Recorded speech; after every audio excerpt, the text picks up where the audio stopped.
Hello everyone. Thank you for tuning into my channel Tell It Like It Is. Today I want to start yet another new series which is called Understand Chinese. I want to start with something specific, which is something that was quite popular among the mainstream media a few years ago, especially uh, when what we called the Rats Group leader, um, Mr. Guo, was, constant on the news. And he always mentioned that CCP does not represent Chinese. Um, I disagree with that. And I think today's episode probably I'm gonna take some heat because of this, but I have to be honest. I have to be honest to the name of my channel. Um, Chinese as an ethnic group is not actually a very solitary group that have a unique worldview, unique value, unique culture. We are actually quite different. Um, to save some hassle, I want to just mention two type of Chinese. One is the majority who is living in China right now under the CCP rule, and the other part is are those actually living abroad in various Western country who does not agree with CCP, and they often refer or maybe agree with the phrase that the CCP doesn't represent China. So let's elaborate this a little bit more. Personally, I can understand why people in Western world who does not agree with CCP want to express what they feel that the CCP does not represent Chinese people. Some of them actually has a very um, you know straightforward reason, and that is being that they don't want to be go down as a collateral for those morons that think um, Chinese equals to CCP and equals to be harmed, something like that. I will probably address the harm part, later on in some other episodes, but I have to be honest on why I don't agree with that. The reason being that although CCP is not democratically elected, like other Western democratic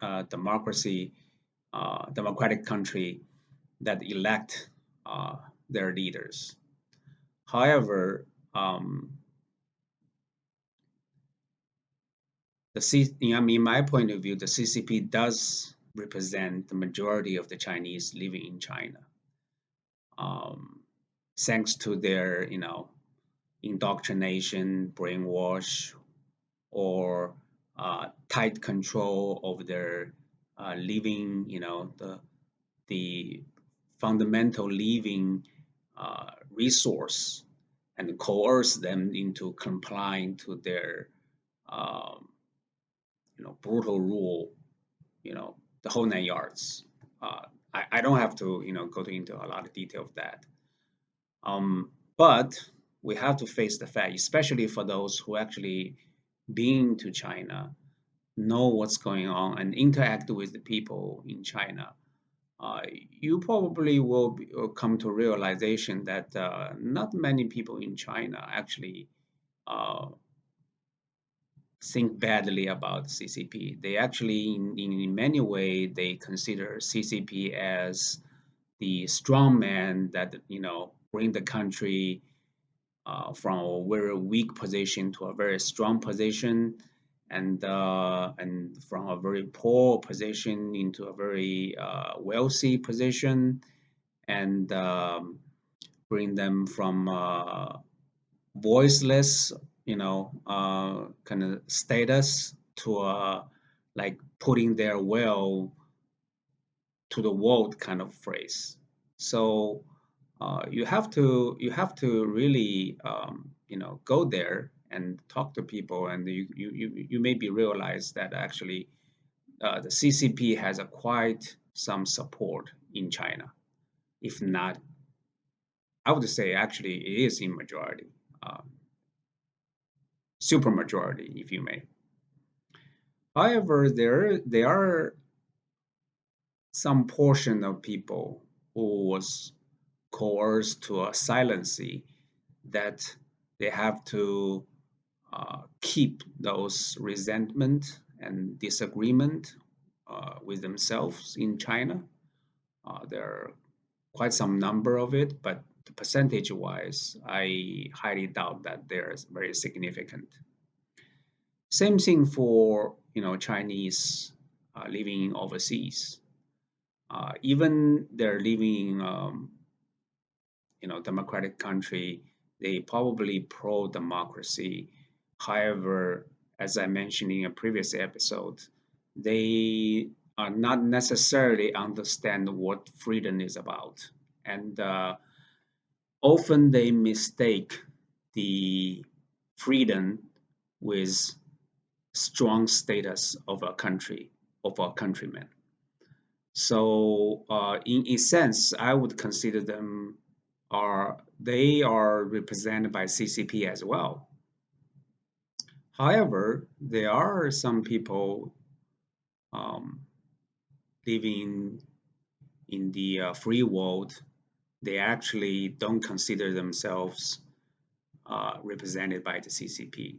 They, including me, um, pretty much disagree with everything CCP does and what they project Chinese to be to the whole world, or to project China to the whole world.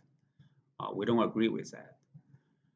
Um, so in that regard, um, yeah, we don't consider CCP represent us. However, um, make no mistakes, CCP does represent Chinese in China. As a friend of mine put it, Chinese people are the CCP without power, and CCP are the Chinese with power. There's some profound meaning, under this simple phrase, which I hope I can elaborate, later on. But as of for today, I just want to say there's two kinds of Chinese, and I know there's um, there's a danger actually associate Chinese with the CCP because remember when September 11 happened in New York, uh, somebody took a revenge.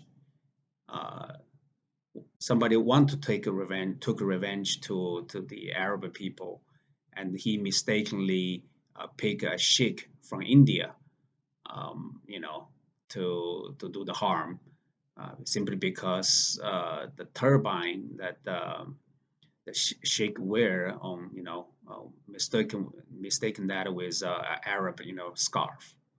So there are um, some scary Americans in the United States actually do hurt people simply because they want to associate you uh, a a singular Chinese or whatever with CCP and do harm. Uh, I don't um, I don't like that, and I have well means to defend myself in terms that's kind of harm as well. However, not every Chinese does. So um,